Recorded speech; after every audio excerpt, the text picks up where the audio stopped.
Na mwanamke anatakiwa awe mtiifu kwa mume wake. Ndio maana ile aya imekuja fasalihatu qanitatun, wanawake wema ni wale watiifu kwa waume zao. Alqanita kama ni tafsiri ibn Abbas radhiyallahu ta'ala anhuma ni mwanamke mwenye taa kwa mumewe. Kwa wanawake wema tukisema kwamba mtafute mwanamke mwenye dini, mwanamke mwema, fasalihatu qanitatun, wanawake wema ni wale watiifu, mwenye kumtii Mola wake ni mwenye kumtii mumewe.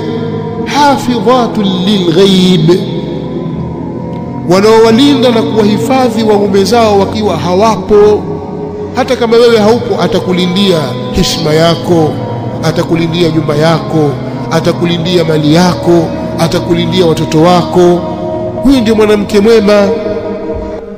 Wewe ukitoka nyumbani kwako una amani kwamba mke wangu yupo, hata nifanyie khiana.